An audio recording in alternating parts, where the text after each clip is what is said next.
तो आज की क्लास में हम कंपाउंड इंटरेस्ट चक्रवृद्धि ब्याज को आगे बढ़ाते हुए जब ब्याज की दर अलग अलग अवधि के लिए अलग अलग हो इस तरह के प्रश्न देखेंगे।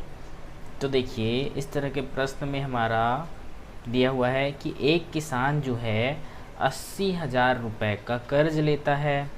कितने वर्षों के लिए? तो 3 वर्षों के लिए, जिस पर ब्याज की दर जो है पहले वर्ष देखो तो 1%, दूसरे वर्ष 2% और जो तीसरे वर्ष है वो 3% है।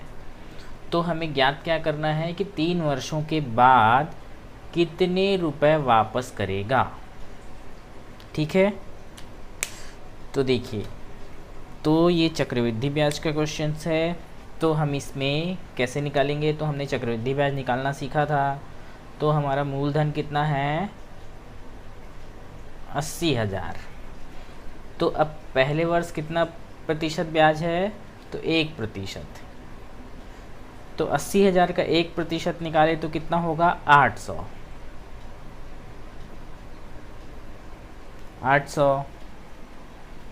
ठीक है, परसेंटेज निकालने तो बनता है, नहीं तो एक बार अच्छे से फिर से बता देता हूँ। 80,000 में 1% करेंगे तो 1/100 हो जाएगा। तो ये 100 से यहाँ के 2 शून्य कट गए, तो अब 800 में 1 का गुणा होगा तो 800 आ गया। तो इस तरह से 80,000 का 1% 800 आ गया। तो ये हमारा कितना है? पहले वर्ष का। पहले वर्ष का ब्याज हमें इतना रुपए देना होगा। अब देखो, दूसरे वर्ष के लिए क्या करेंगे? इसका फिर से कितना प्रतिशत बोला है? 2% है, तो हम सीधा सीधा इसका 2% निकालेंगे। ठीक है, तो 2% निकालने का प्रोसीजर भी वही है। क्या है? 80,000 इंटू 2 डिवाइडेड बाई 100। तो 100 से 2 शून्य कट जाएगा, बचा 800 में 2 का गुणा करें तो 8 दूनी 1600। तो यहाँ पे कितना आ गया?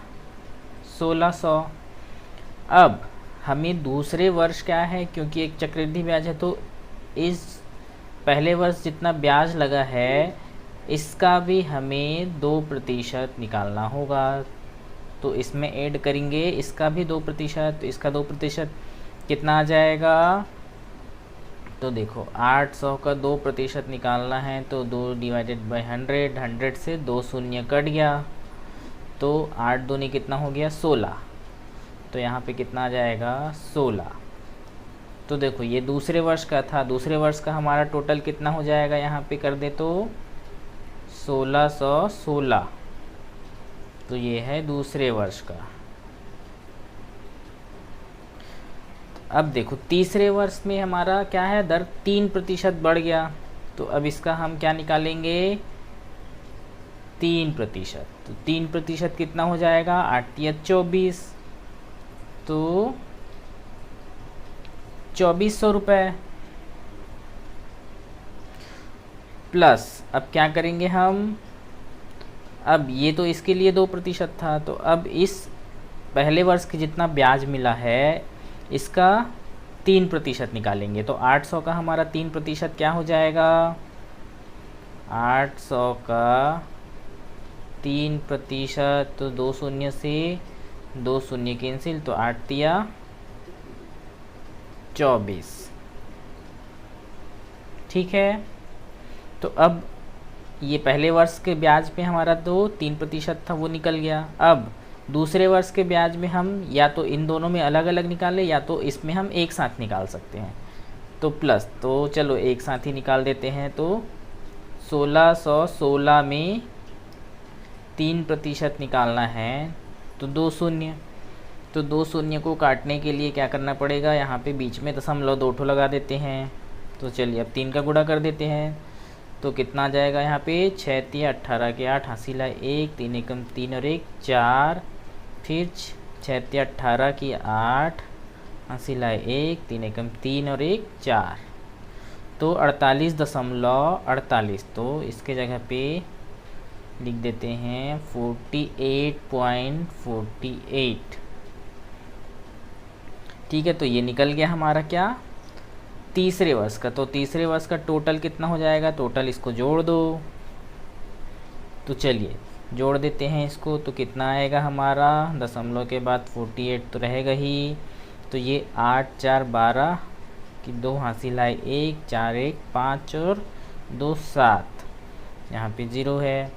तो उसके बाद 24,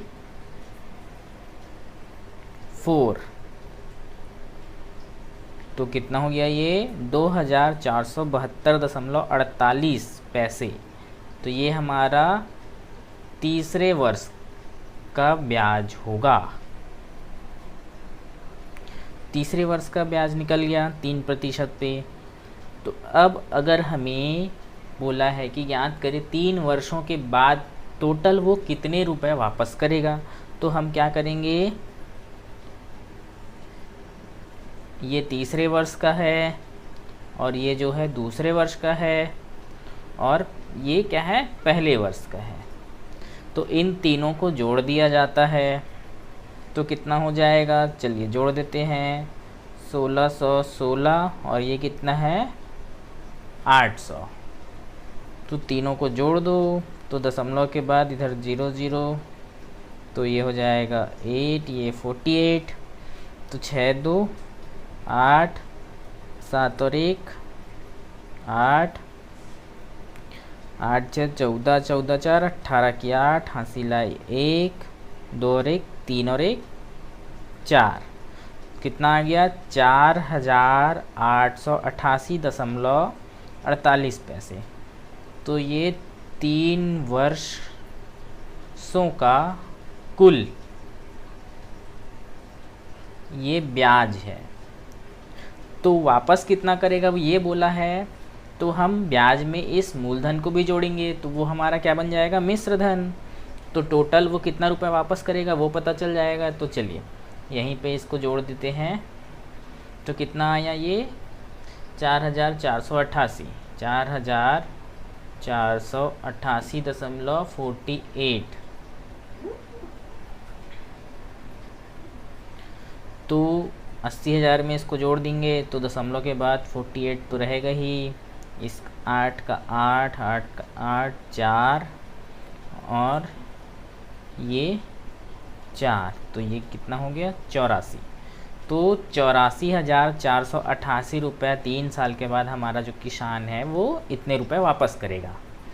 ठीक है, तो इस तरह से चक्रवृद्धि ब्याज के क्वेश्चन को बनाना है। तो जो अलग अलग ब्याज की अवधि पे जो हमारा अलग अलग है, अलग अलग अवधि पे अलग अलग, तो वो इसी तरह से होता है। देखिए पहले वर्ष इसमें अलग दिया हुआ है, दूसरे वर्ष फिर हमारा दर चेंज हो गया, फिर तीसरे वर्ष हमारा दर चेंज हो गया। ठीक है, तो इस तरह से जो दर अलग अलग समय के लिए अलग अलग है, इसके सवाल इस टाइप से बनेंगे। तो चलिए अब नेक्स्ट टाइप के सवाल देखते हैं।